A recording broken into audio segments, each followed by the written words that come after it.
So I wanted to talk about a feature on the SP404 Mark II that I don't necessarily see a lot of talk about, that I think makes it a very strong standalone performance gear. That is the DJ mode.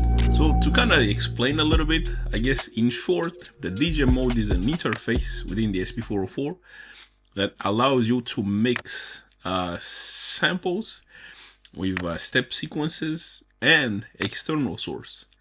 All of this inside of this one box. No software or external additional software needed. No DAW needed. Everything inside of this tiny box. The one thing about the DJ mode is that I see it more as kind of a performance enhancement, I guess, interface feature of the SP404. But if we kind of put the SP404 Mark II and its DJ mode on kind of a spectrum of DJ, I guess, tools. Let's say if on this side you have like the DJ softwares that you have in like a computer that cannot exist outside of a computer. So you have like the Tractor, Serato, and then moving on the spectrum, you have like the DJ controllers that are solely dedicated to control those softwares. So like the Pioneer's Flex controllers, and the SP404 Mark II as well, I guess. And then if you move further on that spectrum, you have the standalone mixers. So those that can do all of these two on its own. And then of course on the, I guess, the far end, you have like the full analog mixers. For me, the SP404 sits within the standalone, I guess on the further end of the standalone mixer. If we take an example like one of those like Omnis Duo, I think, or like the Denon Newmark, or even those Pioneer's Ext DJs. Essentially, those takes the software and the DJ controller and put it inside of a box.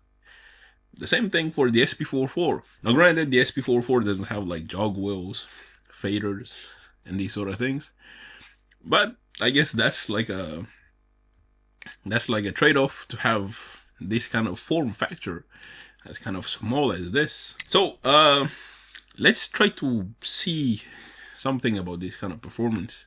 So for instance, have these samples that are I guess very kind of recognizable, at least these two. So let's say I would like to make I would like to go into the DJ mode, then I have a track.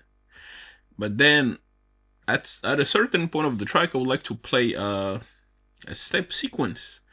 And then maybe after that, I'll do other things. By the way, I have the Novation Launchpad right here, but it's just there to kind of facilitate things.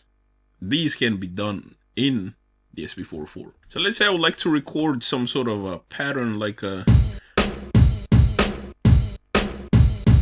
something that kind of like a loop of like a percussion. So what I'm going to do is I'm going to record this here. So that's that.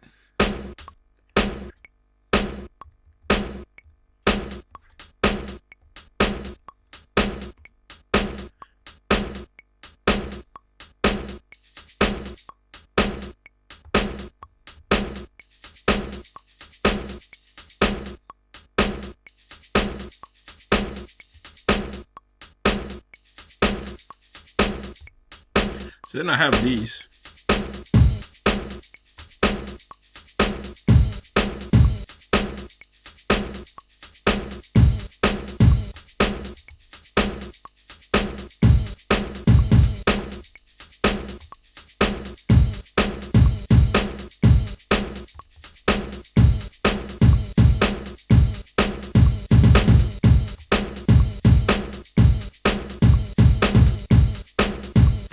Okay, so now that I have the sequences, like a cool little drum loop, if I go into the DJ mode, and let's say I'm going to pick a song. Anyway, I have this track. On the DJ mode, you can add cue points. So like you can do shift and remain to stay in the cue point. And then have different cue points as the song goes, or you can set this beforehand. So for me, let's say I can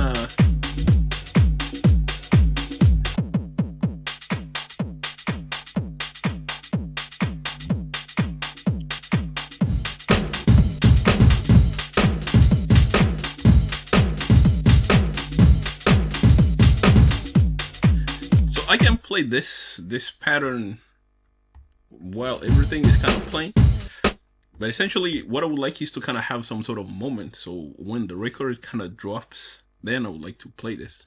Now I found kind of a good point in the record. I think it's something like this. So then in that kind of break, I would like to introduce the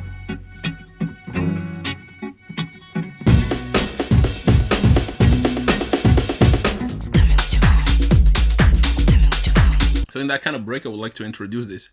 For instance, now this is only a very short moment, so I have to loop it. I choose the length of my loop to 2. Then now it's looping.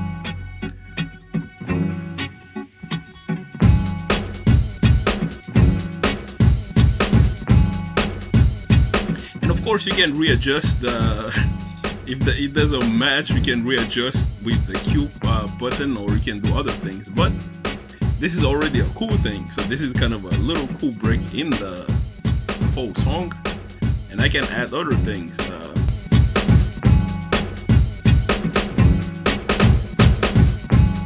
Or vocals. Know what is what. Know what is what, but they don't know what is what. Know what is what. Know what is what. Know what is what, but they don't know what is what. Know what is what. Know what is what. And then I can add different things. And the cool thing is, that's not over. I can always add different things to the sequence, because I can get into the sequence the same way I would do in like the TR record mode. So shift, rec, and I can add things. They say.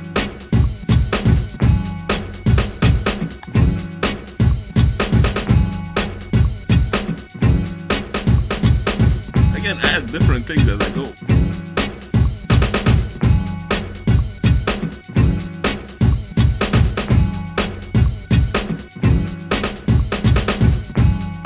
These sort of things.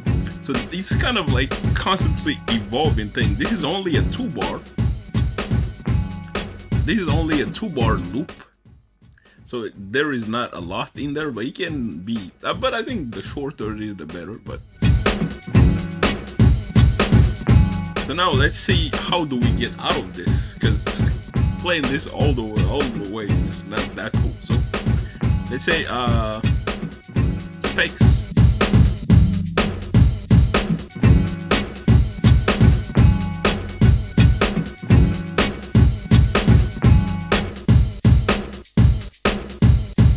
By the way, you can do this. You can kind of temporarily pause the crossfader by just doing shift and reverse and then the play.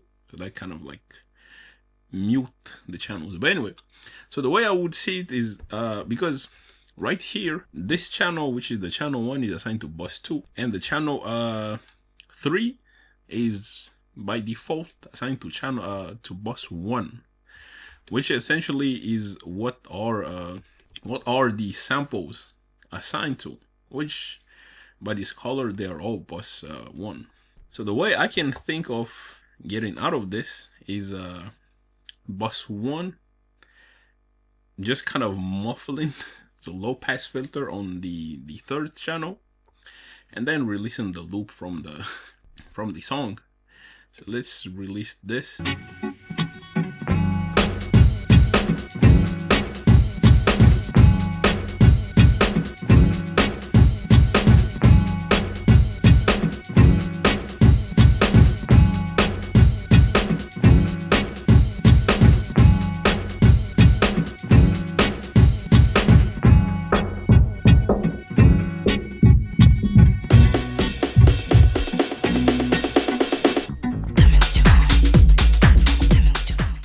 Kind of pretty straightforward like this.